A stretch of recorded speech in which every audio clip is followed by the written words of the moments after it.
Hello viewers, এসবিটেক Bangla সকলকে স্বাগতম। আজকের ভিডিওর মূল বিষয়বস্তু হচ্ছে এডহক কমিটি গঠন সংক্রান্ত।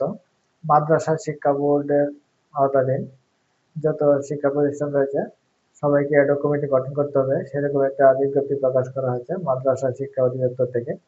সেটাই আজকে আমি আপনাদের সাথে শেয়ার করব। মাদ্রাসা বাংলাদেশ মাদ্রাসা শিক্ষা বোর্ড দেশের সকল বেসরকারি দাখিল ও আলিম মাদ্রাসার এডহক কমিটি পুনর্গঠন সংক্রান্ত উপযুক্ত বিষয়সূত্রোক্ত পত্রের পরিপ্রেক্ষিতে বাংলাদেশ মাদ্রাসা শিক্ষা বোর্ড দাখিল ও আলিম স্তরের বেসরকারি মাদ্রাসার ম্যানেজিং কমিটি ও গভর্নিং বডি প্রবিধানমালা 2025-এর প্রবিধি 64 এর আলোকে দেশের যে সকল বেসরকারি দাখিল ও আলিম মাদ্রাসার এডহক কমিটি মেয়াদোত্তীর্ণ হয়েছে সে সকল মাদ্রাসা সহ সকল মাদ্রাসার এডহক কমিটি বাতিল করা হলো। দ্রুত এডহক কমিটি গঠনের অনুমতি গ্রহণপূর্বক আগামী 15 কার্য দিবসের মধ্যে নতুন এডহক কমিটি গঠন করার জন্য নির্দেশক্রমে অনুরোধ করা হলো। মানে আগামী 15 দিনের মধ্যেই এডহক কমিটি গঠন সংক্রান্ত কার্যক্রম সম্পন্ন করতে হবে। বিশেষ দ্রষ্টব্য, এসআর ও নং 89 আইন 2026 বাংলাদেশ মাদ্রাসা শিক্ষা বোর্ড দাখিল ও আলিম স্তরের বেসরকারি মাদ্রাসা গভর্নিং বডি ও ম্যানেজিং কমিটি প্রবিধানমালা 2025 সংশোধিত যে এর বর্গীয় জ প্রবিধান 64 এর উপ-প্রবিধান 3 এর পরিবর্তে নিম্নরূপ উপ-প্রবিধান প্রতিস্থাপিত হইবে।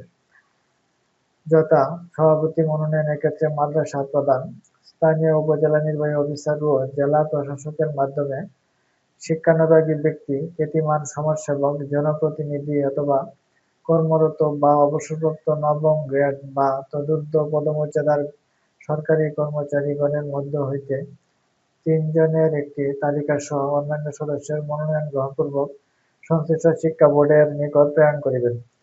আমরা যারা বেসরকারি শিক্ষা প্রতিষ্ঠান রয়েছে, এডহক কমিটি গঠন করতে 3 জন সভাপতির নাম পাঠাইতে হয়। 3 জনের মধ্যে একজনকে সিলেক্ট করে দিবে। যাকে সিলেক্ট করা হবে তার নামটা প্রথমে দিতে হবে এবং সাপোর্টিং 2 জনের নাম দিতে হবে এবং প্রত্যেকেরই নবম গ্রেড হতে হবে। শিক্ষানুরাগী হতে পারে, সমাজসেবক হতে পারে, জনপ্রতিনিধি অথবা কর্মরত বা অবসরপ্রাপ্ত নবম গ্রেড বা তদূর্ধ্ব পদমর্যাদার সরকারি কর্মচারীগণের মধ্য হইতে হবে। তবে শর্ত থাকে যে সিটি কর্পোরেশনের আওতাভুক্ত মাদ্রাসার ক্ষেত্রে মাদ্রাসা প্রধান বিভাগীয় কমিশনারের মাধ্যমে শিক্ষা বোর্ডের একটি প্রস্তাব প্রেরণ করিবেন।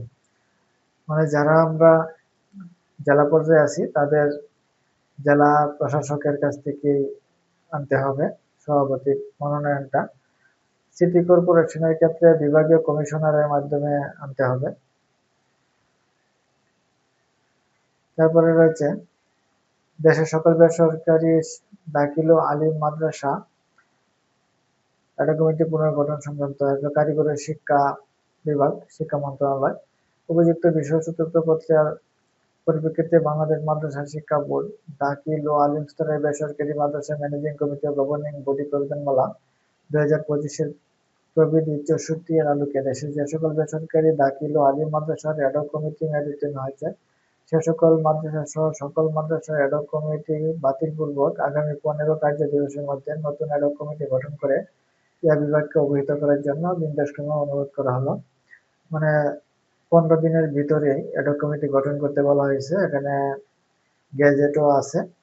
বেসরকারি ব্যক্তি এবং কর্পোরেশন কর্তৃক অর্থের বিনিময়ে জারিকৃত বিজ্ঞাপন ও নোটিশ সমূহ কিভাবে গঠন করতে হবে সেটার গ্যাজেটও প্রকাশ করা হয়েছে, যেটা আপনারা গ্যাজেটটা পড়ে নেবেন। হ্যালো ভিউয়ার্স, আজকের ভিডিওটা এ পর্যন্ত ছিল। যে সকল বেসরকারি দাখিল ও আলিম মাদ্রাসা শিক্ষা প্রতিষ্ঠান রয়েছে সবাইকে এডহক কমিটি গঠন করতে হবে। 15 দিনের ভিতরেই এডহক কমিটি গঠন করার জন্য বলা হয়েছে। আপনারা যারা এখন পর্যন্ত এডহক কমিটি গঠন করেন নাই, 15 দিনের মধ্যে আপনারা কার্যক্রম শুরু করেন এবং এটার তথ্যও পাঠাতে হবে। আজকের ভিডিওটা এ পর্যন্ত ছিল। আমার চ্যানেলে যদি নতুন হয়ে থাকেন চ্যানেলটা সাবস্ক্রাইব করে রাখবেন যাতে পরবর্তী ভিডিও আপলোডের সাথে নোটিফিকেশন পেয়ে যায়। ওকে, থ্যাংক ইউ, ধন্যবাদ।